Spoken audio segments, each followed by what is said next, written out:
बालभारती कथा विश्व इयत्ता तिसरीतील रमाई यांची ही एक छानशी कथा. रमाई भीमराव आंबेडकर. रमाईचा जन्म रत्नागिरी जिल्ह्यातील दापोली तालुक्यातील वनंद गाव येथे झाला. त्यांच्या वडिलांचे नाव भिक्षू धोत्रे होते. आईचे नाव रखमाबाई असे होते. त्यांच्या घरची परिस्थिती अत्यंत गरिबीची होती. अशा वातावरणात त्यांचे बालपण गेले. भीमराव रामजी आंबेडकर यांच्याशी त्यांचा विवाह झाला. सरासरी त्यांचे नाव रमाबाई ठेवले. भीमरावांना सगळे बाबासाहेब म्हणत. 1907 साली बाबासाहेब मॅट्रिक झाले. मुंबईतील पोयबावडी येथील चाळीत ते राहण्यास गेले. बाबासाहेबांनी रमाईंना घरीच लिहायला वाचायला शिकवले. बडोदा नरेश सयाजीराव गायकवाड यांची शिष्यवृत्ती घेऊन बाबासाहेब 1913 साली शिक्षणासाठी अमेरिकेला गेले. त्यांनी पदवी प्राप्त केली. तेव्हा रमाईचे सासरे रमाजी मालोजी आंबेडकर व दीर आनंदराव यांचे निधन झाले होते. त्यामुळे कुटुंबाची सगळी जबाबदारी रमाबाईवर पडली. रमाबाईचा स्वभाव मितभाषी, दृढनिश्चयी आणि स्वाभिमानी होता. त्या कर्तव्यनिष्ठ व स्वसुख त्यागी होत्या. अशा खडतर स्थितीतही त्या मनाची शांतता आणि घरातील एकोपा अबाधित ठेवण्यासाठी त्यांनी फार कष्ट सोसले. बाळासाहेबांच्या अनुपस्थितीत त्यांच्या विधवा भावजईला व तिच्या मुलांना त्यांनी अंतर दिले नाही. त्यांचे उत्तम प्रकारे पालनपोषण केले. हालअपेष्टातही अधिक कुरकुर केली नाही. काटकसरीचे प्रपंच करून पतीच्या अभ्यासात अडचण येईल अशी एकही गोष्ट त्यांनी केली नाही. दीनदलित समाजाचे भवितव्य सुधारण्यासाठी डॉ. बाबासाहेब आंबेडकर यांच्यासह रमाबाईंनी स्वतःला झिजवले. खूप दुःखे वाट्याला आली तरी रमाबाईंनी कधी खंत बाळगली नाही. प्रसंगी एखादे सुख वाट्याला आले तर त्या ऋणाने गेल्या नाहीत. रमाईंना कारुण्याची मूर्ती असे संबोधले जाते. त्यांच्यासमोर संकटाचे डोंगर उभे होते तरी त्या कधीही डगमगल्या नाहीत.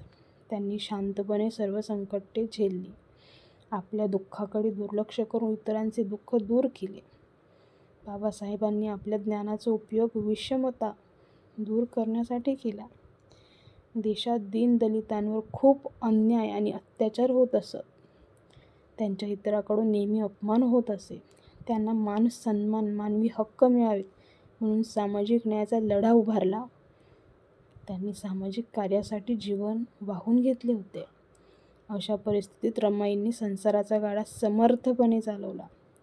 त्यांनी आपल्या पतीस मोलाची साथ दिली. डॉ. बाबासाहेब आंबेडकरांनी वकिली व्यवसायात नाव कमावले.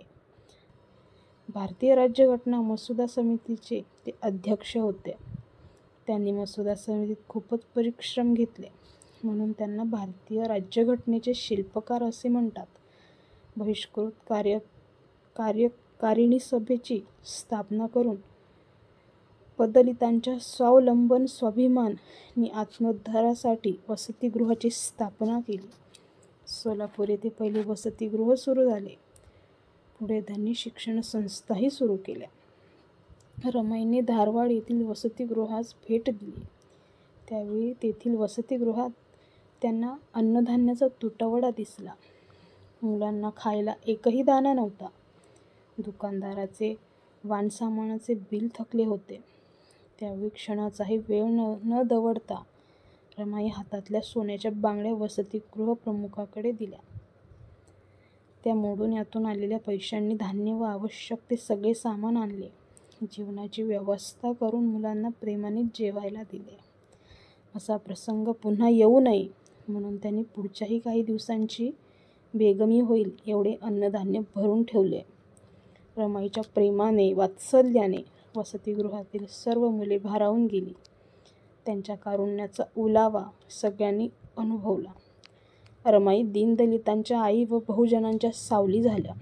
सर्वांना आधार देण्याची रमाईंची वृत्ती होती.